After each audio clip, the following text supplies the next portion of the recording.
founder and the director of Community Outreach for Third Coast Baroque. This is Brendan Aker. He is our wonderful plucked instruments specialist, and he plays so many. He brought 2 of these beautiful instruments to show you today. Brandon and myself, along with the other musicians of Third Coast Baroque, love to share our passion for 17th century music and beyond.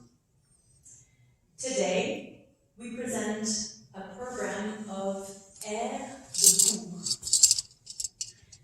An air de cour, in English, court air, or an air of the court, the royal court, is a song composed in France in the 17th century.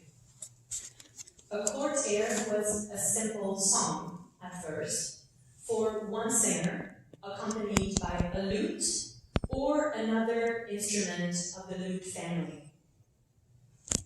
It was a very popular art song in Paris at that time, and then throughout France. The members of the nobility enjoyed listening to the new compositions. They were the pop songs of the time. These songs were often performed in Parisian salons, places of high intellectual culture, to an educated audience. Today, you will hear some example of this style, accompanied by the theorbo and the Baroque guitar. They belong, once again, to the plucked string instrument family. I personally love this style of air de cour. I am French myself and have a keen interest in the poetry of the French language. This style serves the French text beautifully. The composers seek to describe with music the emotions of the human heart. Brandon and I hope that you enjoy these songs as much as we do. The first song is called Au plaisir, aux délices bergères by composer Pierre Guédon. This translates to pleasure, to delights, shepherdess. This song is about the joyful promises of spring, which feels quite far away here in Chicago today. The poet invites his lover to enjoy nature after a long winter. Nature, like himself, seems to be in love. Springtime often symbolizes youth. This song encourages us to love and be exalted.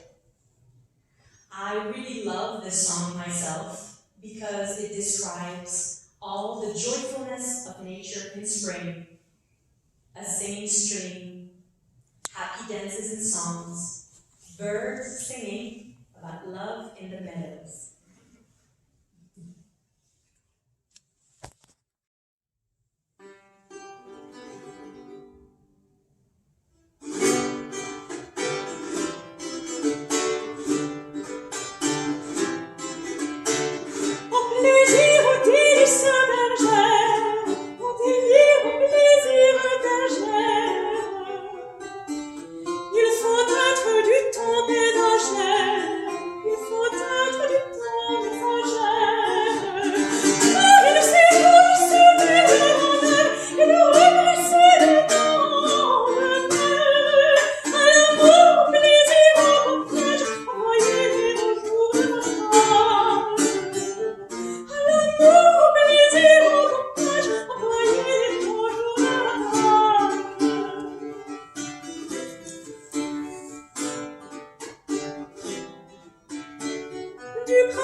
On n'entend rien dans ce bocage is the title of the next song, which translates to One Hears Nothing in These Woods by composer Sébastien Le Camus. This song is about loneliness and despair. The poet is alone in the woods. All is silent. Only his cries can be heard. This is one of my favorite songs. Listen to ornaments of the same line. They describe the silence of the woods and the anguish of the heart. This song will be introduced by a prelude by Robert de Bizet. Prelude simply means a piece that comes before.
The next piece you will hear is an instrumental piece called Canario. It is a solo instrumental for the theorbo. The theorbo is this large instrument that Brandon is currently tuning. This instrument is a long neck lute. It belongs to the lute family. The underneath of the instrument is rounded like a lute or an oud. The interesting thing about this instrument, besides the fact that it looks really great, is that it has 14 strings. You have low octaves, high octaves. The low octaves are not fretted. They are like a double bass. They allow for a great range of pitches to accompany a singer.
Le doux silence de nos bois, The Sweet Silence of Our Woods, by Honoré d'Ambrouille.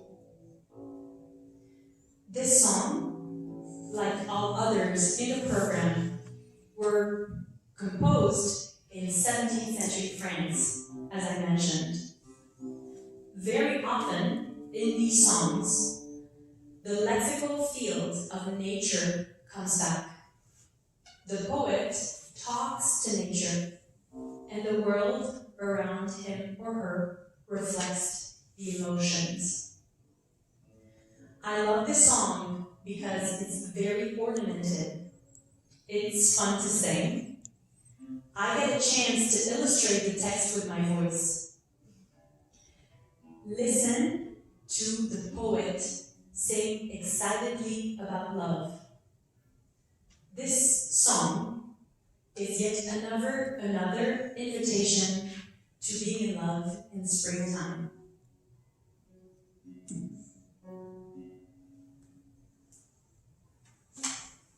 Like the previous piece about the woods, this will be introduced by another prelude by Robert Levisier.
The next two pieces you will hear together fit as a pair. The song, called Vos mépris chaque jour, Your Disdains Each Day, by Michel Lambert, is one of the most famous examples of this 17th century court air style. It describes the delicious pains of love. The poet is being rejected, but remains hopeful. This song is about the contradictions of amorous passion. On the one hand, the poet feels pain, but on the other, he delights in being in pain. Here, in this song, you will hear a motive being repeated a lot.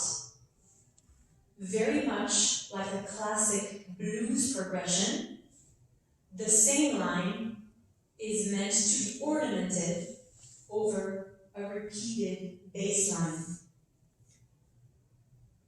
The piece you will hear before the song is une chaconne, una chacona, which is a dance form. The one that Brandon will play is by François Lecoq. Here again, you will hear a repeated bass line. The notes of the bass form a pattern, once again, that repeats throughout both pieces. And again, much like a classic blues progression, these patterns allow the performers to bring variations to the melody.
is really kind of a separate instrument. You can consider it like a harp, in that when we play,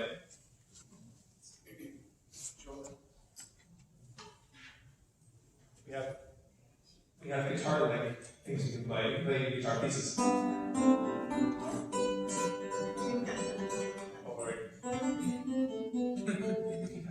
normal guitar tunes. And then you have the separate part, which is a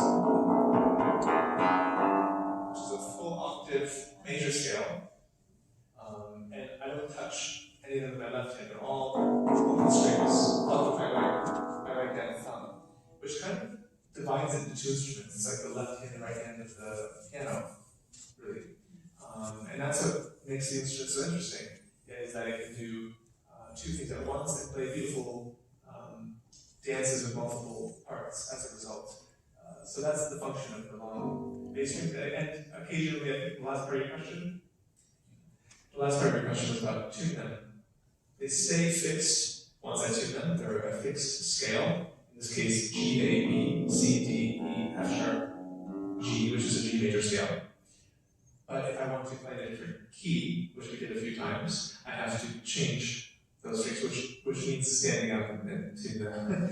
So it's a little. Someday I'll have an assistant who tunes those up there. But it's a little inconvenient. But it really is a magical instrument, and it works quite well once you're in a key. Often they ended up writing pieces as a suite, all in one key. You have pieces by Bach, all in one key that will last 20 minutes for a good reason. So you're tuned to the key, you want to stay in the key for a while, and then you do many movements, different dances, things like that. So the same with Fiora, you play lots of pieces in one key. When you have to play a full opera, and you can't be getting up to tune all the time, you have to make some compromises. And decide, okay, these are the notes I use the most, these are the ones I really need, and then you avoid the rest of it. How do you transport the instrument? Good question. This one folds in half. There's a hinge here that is not historical. This maker in London figured out a way to cut the neck, and then take this peg out. And the genius part is that the strings, which are made of intestine, they're historical strings made of sheep intestine. That's what all strings were made of before, say, 1940. So these are real sheep intestine strings. They fold around a little cylinder which goes through here, and it stays at pitch, it stays in tune, which is the crazy part. And it folds in half and fits in that nice little piece over there, which is smaller than a guitar case. So and even this is 6 feet tall. So my last Fiora did not fold, and normally they don't, which means being in taxis and on the CTA. You get weird looks. I get people say things like, "You got a body in there?" Or when you're walking down the street, and it's really funny, it looks goofy. But yeah, so it's an ingenious invention, and now I can't do without it. Now that I know I have it, it's easy to fly, for example. I can easily fit it in a plane seat. So when I buy the company, they buy some for me and for my instrument, which works out nicely. Any other question? I'm just curious what the instrument costs. A Fiora can run on the low side, $5,000, and can get as high as $13,000, $14,000. This is an expensive Fiora, partly because the pound was very high when it was made. It was made in London, so it ended up being about $14,000. And then the case alone costs about $1,000. And then getting it here, of course, is its own journey. But it's funny. It doesn't sound true, but it's true. As a professional musician, this instrument being so niche means that I'm one of the few players in the U.S. who play it. I'm the only one in the Chicago area really who's actively playing professionally at this point. And there are maybe a dozen, 2 dozen, if I'm being very generous, players in the U.S. who are traveling and can play this in orchestras and opera companies, and there are enough early music groups who specialize in period performance of historical music that there's a lot of work. So although the price tag seems high, there's quite a bit of work if you are an active Fiora player, so it justifies itself. It's the opposite for me. You should figure out how to fold it, I think.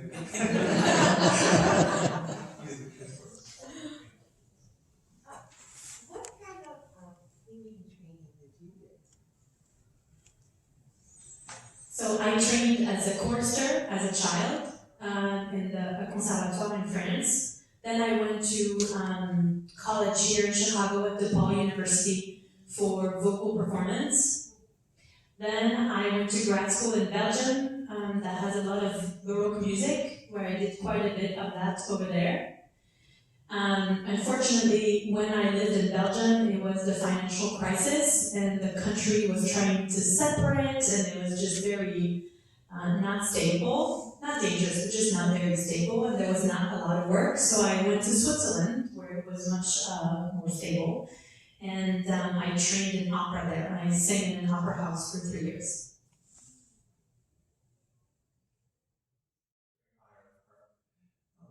That's called re-entrant tuning, and it allows for a very beautiful technique called caminellas, where you play scales across strings rather than linearly.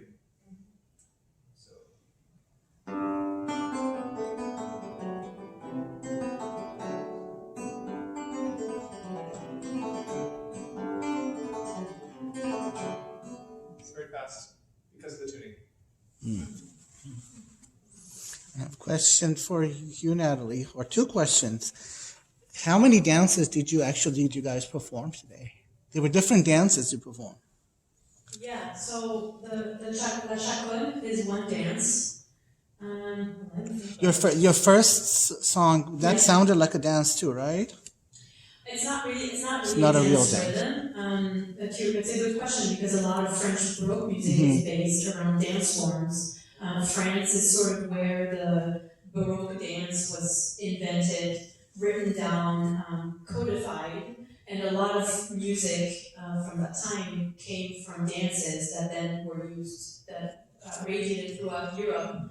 And some of these dances came from the New World. Some of those dances in the New World actually came from Africa. So what we think as the Baroque dances might have different origins than what we think. But we heard the chaconne is one. The passacalia is this repeated, all these different repeated bass patterns. And yeah, that's really it. But you're right, there's so many of them. There's not in these particular songs. But. And then is there a specific affiliation for nature in Baroque or French Baroque? A lot of what you sang had something to do with nature. Yeah, I think this is more tied to the poetry, really, because the poets, very much like German literature in the Romantic area, where the forest becomes this element where the poet is confiding and finding solace, and even how nature seems to be reflecting how the person feels. At this time period, this is very similar. So all the nature informs the human emotion. If someone is in love, he's going to notice the birds. I mean, I feel like that's still true today. If I'm in a great mood, I'm going to listen to birds and notice the little stream. It's a little bit the same. And in French opera, in particular, the elements of nature very much also inform the mood of the character. Like if there's a storm, it's because there's anger in the heart, all those different things. And the nature, in a way, is a mirror for what the singer is experiencing. Thank you so much. Any other questions? Yeah, go ahead. So I'm curious, maybe if you could tell me, let's say when you were starting out your training, like what percentage of musicians in this form of music like make it, and maybe what percentage, I guess you would say, go Baroque. So what do you mean by make it? Well, for example, where you perform and be able to make a living out of it, you mean? Yeah. Yeah, so I feel like there's several answers to this. So there's a lot of singers. The ability to sing a style is a little bit related to the type of instruments that you have. The instrument meaning the voice type, and that's linked to the physiognomy and the body, the way that the larynx is formed, the way that the vocal cords are shaped. For example, a singer that sings very at lyric, because the root is so big, is not going to use the voice the same way that it would have been in a little Parisian salon playing with the lutes. It's just not the same way to use the voice. However, I have to say that our artistic director, Ruben Drogowski, once told a student in a master class, saying, there's all different shapes and sizes of voices. This was the case in the 17th century too. So if someone came up to Monteverdi with a huge voice, he wouldn't have said, oh, sorry, you have to wait for 100 years to sing. They would have just made do with what they have. And so, I'm sorry, it's not exactly answering your question, but it's a point I think that's important to make, is that sometimes we think Baroque singers have little voices. That's not always true. There's a lot of singers that have a very vibrant, very operatic voice and sing this repertoire also. And I think the notions of making it is interesting. There's a lot of incredible singers that you will have never heard of that make a living presenting music that they like, traveling around, and we actually know really a lot of people that do this for a living and are able to be creative, flexible, excited about different things, inquisitive, and to make a living. It's not always easy, but at least it's fun. If you're at that level, you're making it. You're at that level of Natalie and Brandon. And then we have an amazing Baroque scene in Chicago, which I actually found later during my since I lived in Chicago, and it's amazing. There's actually a lot. Chicago is an amazing city for so many different, in so many different aspects, but we do have an incredible music scene. And I'm not just talking classical, we have all the musics that you can think of are present. And in Chicago, we have this really, really supportive Baroque and classical music scene that is relatively small and feels like a family. And we are so very thankful because even though there's starting to be more and more of us, people are patronizing these concerts. They are coming, they are being supportive, a lot of very people who are very generous and make it possible for us to do what we do and to share our passion, share this repertoire, and explain why it's relevant, why we care about it, and why we hope that you do too. Thank you Let's so have some much. drinks. I wanted to ask, thank actually our supporters. These series that we put together, and then this is technically the fifth one. We have the other two under different names. We have amazing supporters and donors, and we have a community, a family now. And any of you who come to my clinic, we always talk about music, and it's going to be part of the neurologic care. It's becoming more and more mainstream. NIH created funding for it, so you're going to see a lot more in the research we're doing. And then I work very closely with our philanthropy group, our development team, and Jordan Sand is here, who's been amazing in talking and reaching out to people and helping us with these programs. We won't be able to survive without your help. There is a QR code up there. We have some information outside, so please do help us continue this amazing work and then to be able to bring amazing musicians.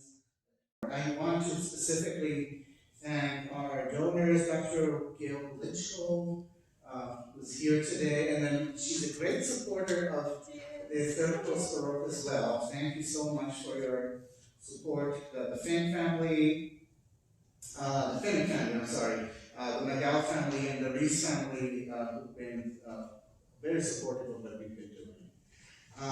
We have some refreshments outside and a reception, so I hope to see you outside and talk to you more. Thank you very much for coming, and you'll hear more from us about our next event in 2023. Thank you.